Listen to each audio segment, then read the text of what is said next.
the machines of the gods, robots in ancient times, we have many legends, ancient legends in many countries of the world where robots, artificial intelligence in ancient times, were reported. Are myths and legends about mysterious android machines just a product of our human imagination? We have to review here ancient mythology from technological point of view in light of ancient astronauts' hypothesis. Historians usually trace the idea of automatons in the Middle Ages, when the first automatic movement devices were invented, but the concept of real and artificial creatures dates back to the myths and legends of thousands of years ago. Even in ancient Greece, we had a very common robot in the shape of a woman, and she was able to hold a cup in her hand with wine and then put some water, the proper amount of water, mixing water with the wine. And that was a robot doing that. In ancient Greece, artificial intelligence, robots, and objects that move by themselves appeared in the work of the ancient Greek poets Hesiod and Homer, who lived between 750 and 650 BC. For example, in the story of Talos, the huge robot that was the protector of the island of Crete. The story of Talos, first mentioned around 700 BC by Hesiod, offers what could be described as a concept of a robot.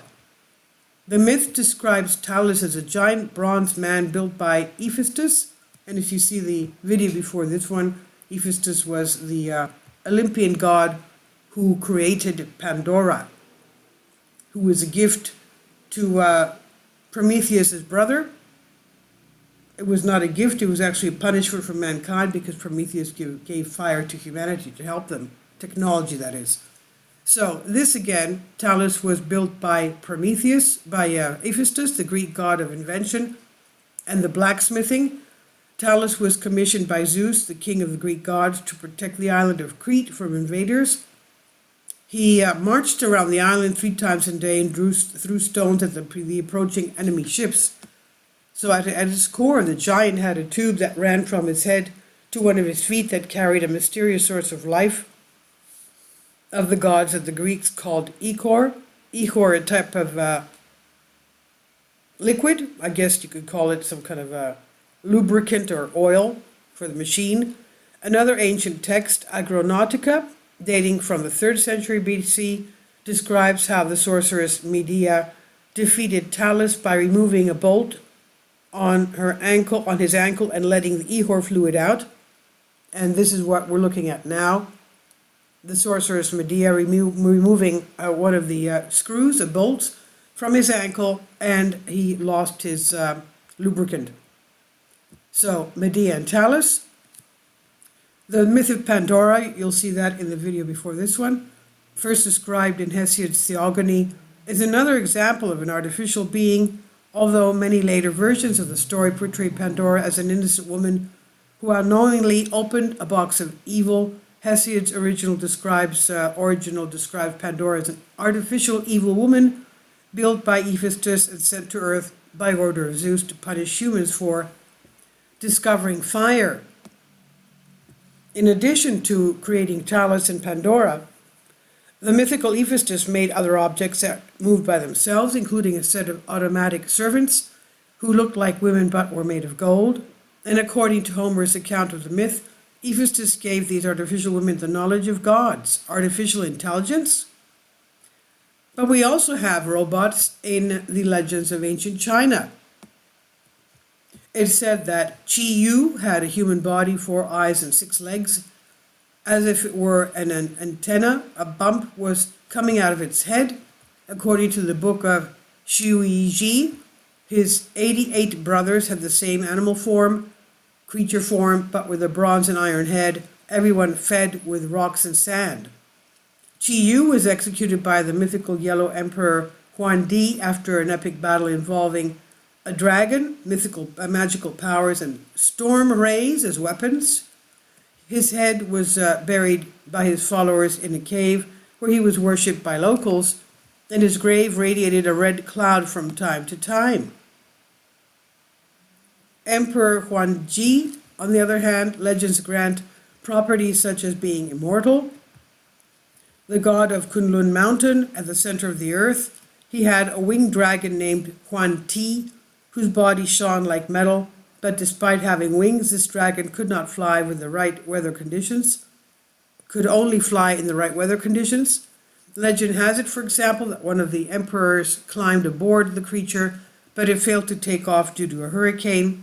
A very strange circumstance, considering that dragons are considered protectors of rain and wind. Now, the anomaly described in the previous paragraph can be understood under the technological version, which would look at the dragon as some kind of a prototype flying machine, and according to ancient accounts, this dragon could carry up to 70 passengers in their mustaches. Ancient Sumeria is probably the most remote, distant mention of robots in ancient times. If we go back to the farthest past, Sumeria and the Gilgamesh epic inevitably arise. Gilgamesh was a semi-divine king of Uruk, and he was considered two-thirds divine and a human Theseus, something that did not assure him of immortality, so in the face of uncertainty, he decided to seek it for himself. Luckily, Enkidu, a former rival turned friend, knew how to get to the secret abode of the gods. Enkidu told Gilgamesh that he had wandered for a while on the mountain of cedars and knew the underground entrance that led to the residence of the god Shamash, but he warned him of the danger of getting there. A sinister monster guarded the entrance of the gods. His name was Huwawa, the guardian of Shamash's entrance. And this is how Enkidu describes a monster or robots in ancient times. Huwawa is an extraordinary constructed machine. Its roar is like a flood, its mouth is fire, its breath is death, and you can hear a cow moving at 60 leagues, and its net can capture from a great distance. Weakness takes hold of those who approach the forest doors. Enkidu describes what we could now consider as a kind of a robot, with radar systems and equipped with weapons that throw fire, radioactive gases, and paralyzing magnetic fields.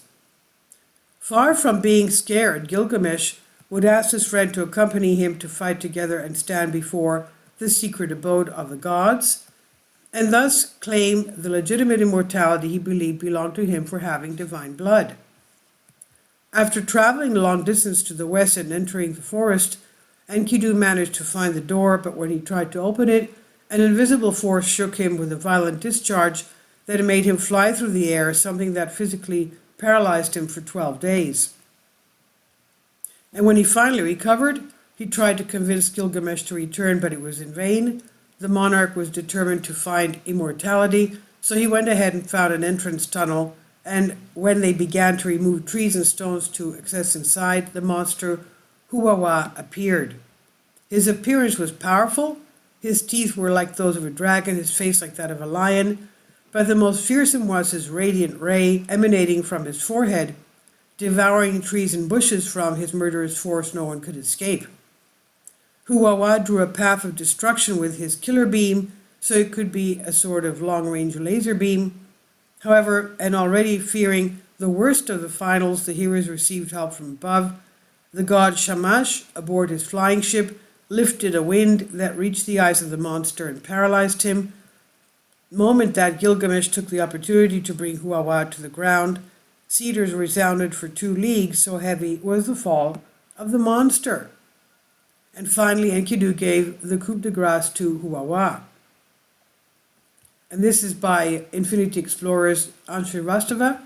So as we can see, there were many legends of robotics and intelligence, artificial intelligence in ancient times. Please leave your comments, and thank you for your support. Support my Patreon account. The daily posts are 5 videos daily, and they are totally different from what I have on my YouTube channel. Thank you so much for your support and that you find all my content so interesting. You'll find the Patreon account details in the description box below.